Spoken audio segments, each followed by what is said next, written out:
Coming in at number 8 is Guardians of the Galaxy Volume 2. I know I'm getting hate for this one, but I think it's just a bit better than Black Panther. I like it, okay? I know some people that really despise this movie, and some people that like this movie, and some people that are just neutral. I feel like I lean towards the people that like this movie. But yeah, I just think it's exciting, the jokes. Ego the Living Planet isn't really the best villain, but it does set up some stuff for Infinity War, and I think it's still entertaining nonetheless.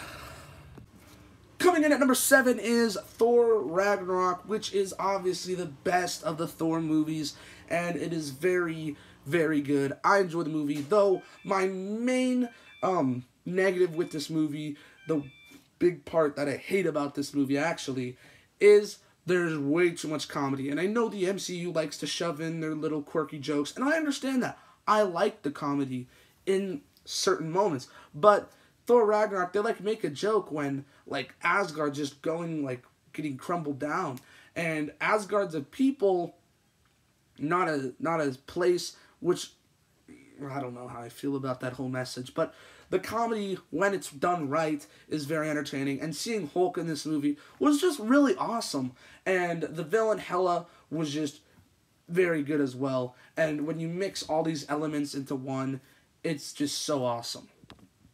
Coming in at number 6 is Guardians of the Galaxy. What an amazing movie. I saw it back in 2014, and I just remember the good times I had while watching this movie. It has such a solid cast, and has such funny jokes that are used correctly. It's like Space Avengers, pretty much.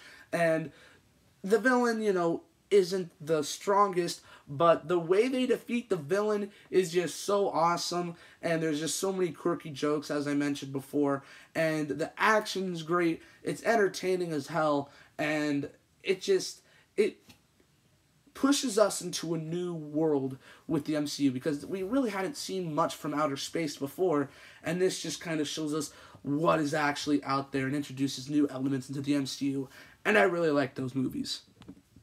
So coming in at number 5 is The Avengers. Man, what a movie, honestly. It is so good. It still holds up to today as one of the best movies ever, honestly. Not only the best superhero movie, but yeah, best movie ever. And it's just so crazy how all these heroes, and it's never been done before like that at the time. No heroes have been together and just been on the same screen as one another on the big screen. And to see that actually happen, the jokes, the humor in this was just done so perfectly. The action, the final battle, the climax of the film was so entertaining, and there's just so many quotable moments in this movie, and it just sets up so much for the MCU, and it's so just good, and I don't have much negatives with this movie and the movies above this list, the movies above this one. I love this movie, guys, and yeah.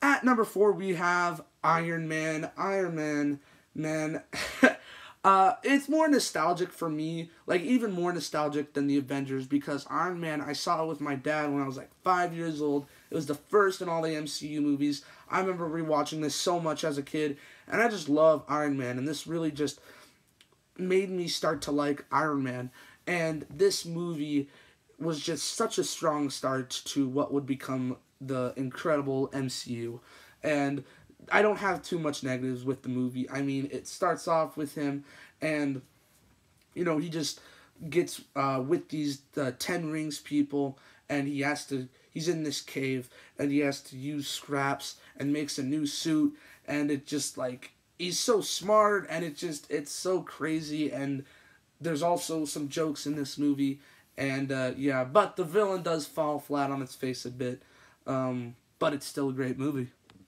Now we're getting into the top 3, which number 3 being Spider-Man Homecoming. I'm sorry, but I'm such a big Spider-Man fan, and Spider-Man Homecoming was just everything I wanted from a Spider-Man film, and is the best Spider-Man film ever. And it's so clever. It feels relatable, mainly because, I'm actually Spider-Man's age now, and maybe the previous Spider-Man movies it wasn't relatable, but he feels just so much like an actual high schooler, and Tom Holland looks like he's 16. Actually, I think he's supposed to be 15, but It's just, it's so clever. And the villain, this one might be my runner-up for the best villain in the MCU, which we'll get into the best villain in the MCU in a second. But the Vulture, played by Michael Keaton, was so just incredible. And yeah, he was just such a good villain. And the twist they have in the movie where he's actually Liz's dad. Oh my god, dude. I was actually like, oh my god. I was so shocked. Did not see that coming. I love this movie. And at number 2 is Captain America Civil War. Not for the Captain America elements, mainly because it's another Avengers film. And hello, it introduces us to Spider-Man, it introduces us to Black Panther, and we even get a little bit of Crossbones at the beginning, which is a pretty big MCU villain. Even though he, not MCU villain, sorry, Marvel villain. And he kind of is used, kind of badly. But, it is what it is. At least we got to see him. And, man, I just love to see all the Avengers again. Although they weren't fighting against, someone. They were fighting against each other. And, yeah, the action in this movie, there were some jokes with Spider-Man. And he wasn't used too much in the movie, though I still enjoyed him a lot. And he was definitely a big highlight of the movie. And I remember the trailers, people were getting so damn hyped. And Civil War, the end with Iron Man and Captain America fighting was just really great. There's not too many negatives with this movie. It's pretty phenomenal.